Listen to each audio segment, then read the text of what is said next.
दो हंसों की कहानी। मानसरोवर आज जो चीन में स्थित है, कभी ठमानस सरोवर के नाम से विश्व विख्यात था और उसमें रहने वाले हंस तो नीले आकाश में सफेद बादलों की छटा से भी अधिक मनोरम थे।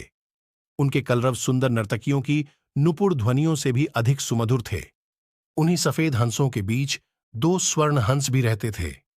दोनों हंस बिल्कुल एक जैसे दिखते थे और दोनों का आकार भी अन्य हंसों की तुलना में थोड़ा बड़ा था। दोनों समान रूप से गुणवान और शीलवान भी थे। फर्क था तो बस इतना कि उनमें एक राजा था और दूसरा उसका वफादार सेनापति। राजा का नाम धृतराष्ट्र था और सेनापति का नाम सुमुख। दोनों हंसों की चर्चा देवों, नागों, यक्षों और विद्याधर ललाओं के बीच अक्सर हुआ करती थी। कालांतर में मनुष्य योनि के लोगों को भी उनके गुण सौंदर्य का ज्ञान होने लगा। वाराणसी नरेश ने जब उनके विषय में सुना तो उसके मन में उन हंसों को पाने की प्रबल इच्छा जागृत हुई। तत्काल उसने अपने राज्य में मानस सदृश एक मनोरम सरोवर का निर्माण करवाया, जिसमें हर प्रकार के आकर्षक जलीय पौधे और विभिन्न प्रकार के कमल जैसे पद्म, उत्पल, कुमुद, पुंडरीक, सौगंधिक, तमरस और कहलर विकसित करवाए। मत्स्य और जलीय पक्षियों की सुंदर प्रजातियां भी वहां बसाई गईं।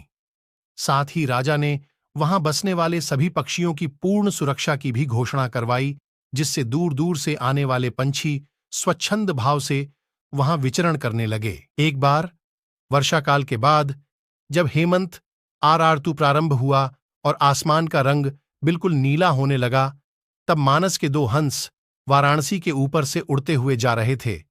तभी उनकी दृष्टि राजा द्वारा निर्मित सरोवर पर पड़ी। सरोवर की सुंदरता और उसमें तैरते रमणीक पक्षियों की स्वच्छंदता उन्हें सहज ही आकर्षित कर गई।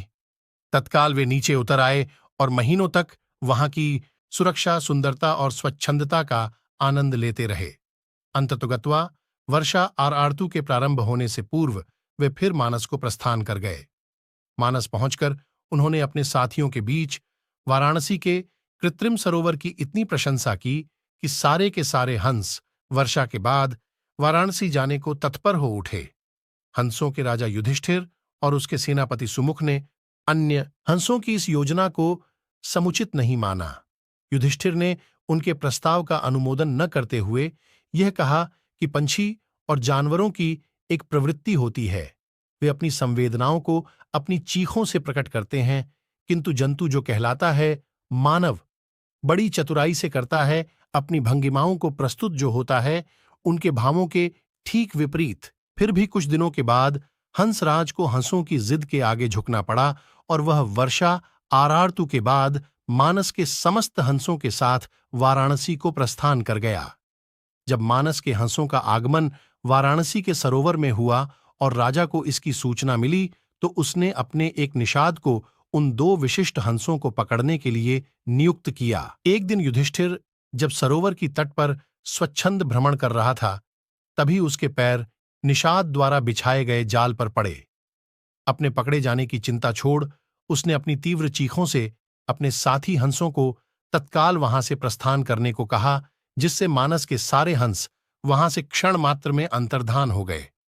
रहा गया तो केवल उसका एकमात्र वफादार हमशक्ल सेनापति सुमुख। हंसराज ने अपने सेनापति को भी उड़ जाने की आज्ञा दी, मगर वह दृढ़ता के साथ अपने राजा के पास ही जीना मरना उचित समझा।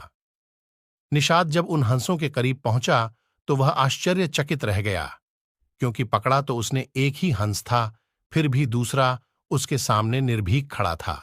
निषाद ने जब दूसरे हंस से इसका कारण पूछा तो वह और भी चकित हो गया, क्योंकि दूसरे हंस ने उसे यह बताया कि उसके जीवन से बढ़कर उसकी वफादारी और स्वामी भक्ति है। एक पक्षी के मुख से ऐसी बात सुनकर निषाद का हृदय परिवर्तन हो गया। वह एक मानव था, किंतु मानव धर्म के लिए वफादार नहीं था। उसने हिंसा का मार्ग अपनाया था और प्राणातिपात से अपना जीवन निर्वाह करता था। शीघ्र ही उस निषाद ने अपनी जागृत मानवता के प्रभाव में आकर दोनों ही हंसों को मुक्त कर दिया। दोनों हंस कोई साधारण हंस तो थे नहीं। उन्होंने अपनी दूरदृष्टि से यह जान लिया था कि वह निषाद निस्संदेह राजा के कोप का भागी बनेगा। अगर निषाद ने उनकी जान बख्शी थी तो उन्हें भी निषाद की जान बचानी थी। अतः तत्काल वे निषाद के कंधे पर सवार हो गए और उसे राजा के पास चलने को कहा। निषाद के कंधों पर सवार जब वे दोनों हंसराज दरबार पहुंचे तो समस्त दरबारी गण चकित हो गए। जिन हंसों को पकड़ने के लिए राजा ने इतना प्रयत्न किया था वे स्वयं ही उसके पास आ गए थे।